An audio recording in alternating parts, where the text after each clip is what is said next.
Welcome to this Community Curator Talk, our fourth of six. The Community Curators program came out of a expressed interest from community members in order to have more agency and autonomy in telling the stories and interpreting their own objects in the museum collections.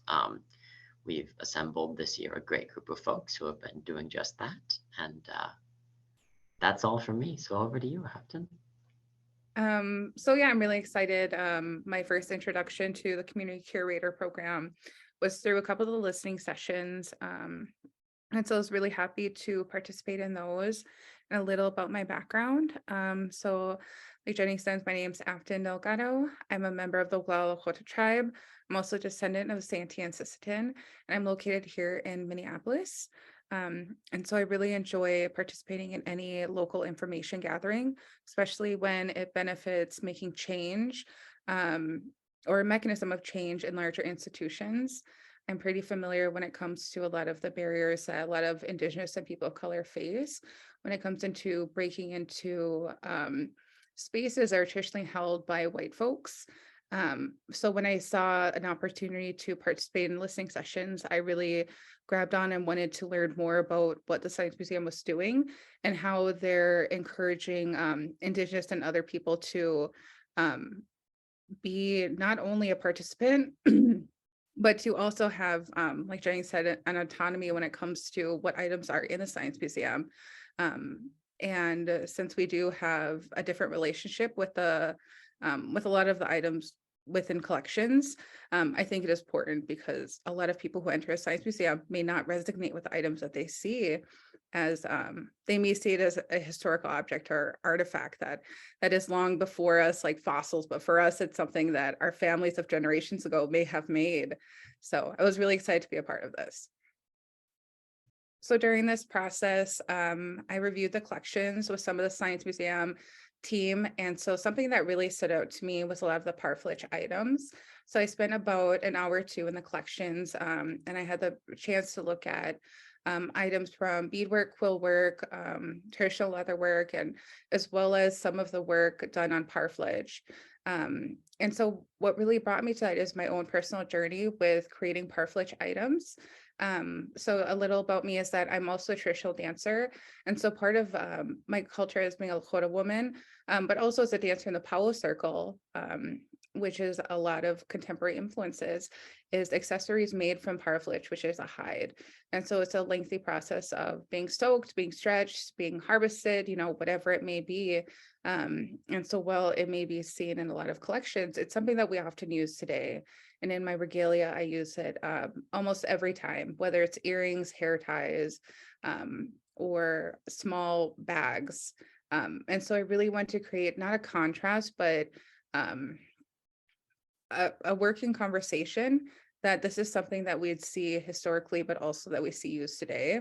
And it kind of reflects the evolution of the items made, whereas I can go to Blick and find leather paint, but understanding where our relatives got a lot of the materials back then is that a lot of it was also more of an in-depth process, whereas I can go take a 5-minute drive and go get my paint. So I really want to create something that kind of captured the conversation of who we were then and who we are now. I think one of the things that has been a through line some of the other community curators have also touched on in their work and displays are the with created objects, the different processes now of creating those instead of like using natural dyes as opposed to using a really interesting through line to see throughout everyone's work, even though everyone's work has been very different. Could you tell us a little bit about what your experience of working with the collection was like? It was really, so I had brought my partner, so he's Ojibwe.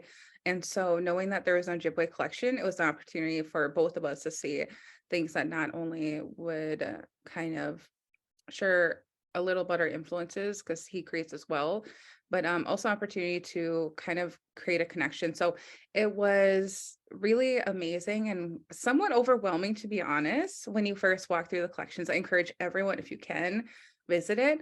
But it's almost like a timeline of history. Like you can see stuff from like Mayan, Aztec, you can see fossils, you can see I think there was this massive boat that was created. And also bugs. So we visit a lot of different like whether it's like botany or horticulture, whatever people say when it comes to collection work. But it was so unique. It's different than seeing it behind a glass, but having the ability to put on some gloves and touch it and interact with it and being able to feel the different textures and the weight. I know for me, the way that we may attach horsehair, or we have the privilege of findings, which are the little clasps that we have.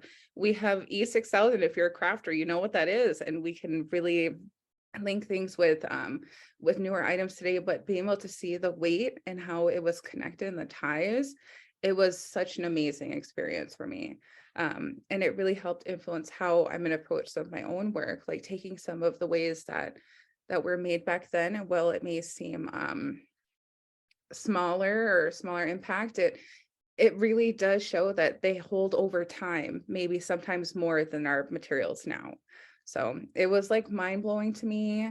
I would do it over and over again. I want to spend as much time as I possibly can in the collections if I could. Sure. So you mentioned coming with your partner and looking through the collections. Are there things that they were really struck them that they were inspired by or want to maybe create things based on? Yeah. So my partner, he is from Lac Flambeau and he's also Leech Lake. And there was something called it was the birch bark where you bite the teeth bites. I don't know what it's called, but The birch bark biting, yeah, biting. yeah. And so for me, I have never heard of that. And to be able to see it, and he was just telling me about it, like what he learned, but for him to see it in person, especially with it, being so culturally relevant and something that we don't see today, it was like wild. And to be able to share that, like seeing that a part of their history was also here. And so we went home, we started biting some birch bark. No, no, we didn't. But it definitely did create a creative process for us to kind of piece together what are some flowers that we may not be familiar with and how they're depicted in beadwork. And to kind of emulate or learn about what flower was being depicted. Or if it was just a creative genius and an artistic way of how they went to create a flower. So we definitely went home and we were very excited to start crafting and getting our crafts together, especially for Paua season. Nice. And so one of the intentions behind this project is both representational as well as educational, to be able to show people, show visitors, people like them working with the museum collections and seeing that knowledge legitimized in a museum space. And also for people who do not belong in particular communities as a learning experience. What are things on both ends of that? What are things that you hope that native or non-native visitors will learn or take away from them with them after seeing your display? I think claiming some space, taking up the space as an Indigenous person, um, even being able when you first walk in, seeing that there's items created from whether it's someone or someone who uses the same medium as you, or even where they got the same materials as you, that this is a space that is for us and intended for us. And that the part of education really does go widespread. Like just the other day, my mother-in-law, she was telling me how they had brought some St. Paul Public School kids. And as a graduate from there, it was pretty cool to make that connection that, when you first walk in, you will see some native items that were made today by people who are from the immediate community in St. Paul. And I think it also allows visitors who may not be a part of the community to take a step back and understand that, not that they're necessarily foreign or visitors, but whose space they're really entering, and to be aware and conscious of their own biases as well as their own lineage and histories, that they have also impacted the way that we're seen in these spaces, that their culture or their history is largely impacted why we need programs like this so we can be visible in PWIs. So I think it's definitely an option or an opportunity, I should say, for people to stop and take a look and listen and center where they're at. Yeah, and I think that's also part of why I was really glad that we were able to do the label in Dakota as well. I think it's really nice to see that and in physically taking up the space as well.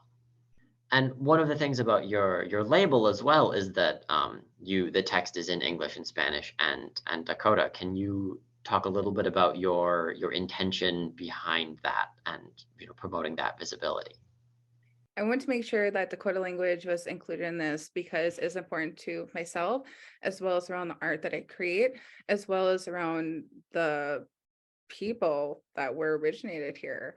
And it's a part of erasure when we only include the dominant language. And it's important to create language that our art was communicated through when it was created, but as well as the first people. And of course, I want to make sure that it is accessible to all. And I was really happy that we were able to find one of the speakers to help translate and closely translate. So I was happy to be a part of the process of really being able to edit, make clarifications, and really inform how I can better introduce myself in my language as well. Because I'm a language learner myself, there are some parts that I had no idea how to translate, and to have a speaker there to help kind of create my introduction in a very authentic way, and it coordinated with my art piece, it felt really amazing. So I'm super thankful for that opportunity. And I hope that if there are language speakers who are able to visit, it would resonate with them as well. Yeah, I was really pleased that we were able to have that translation. I know the standard for the museum currently is English and Spanish, but I think one of the pieces and intentions behind the Community Curators project is really building in more normalization of linguistic expansion. And I think that even though adding more languages means that physically you had to like cut the amount that you could say shorter, you still tell a really powerful and compelling story in such a limited amount of words, and all the more powerful because it is more accessible linguistically. Yeah. Um, well, is there anything else you'd like to speak on before we call it an afternoon? I guess it's afternoon I am thankful for this opportunity.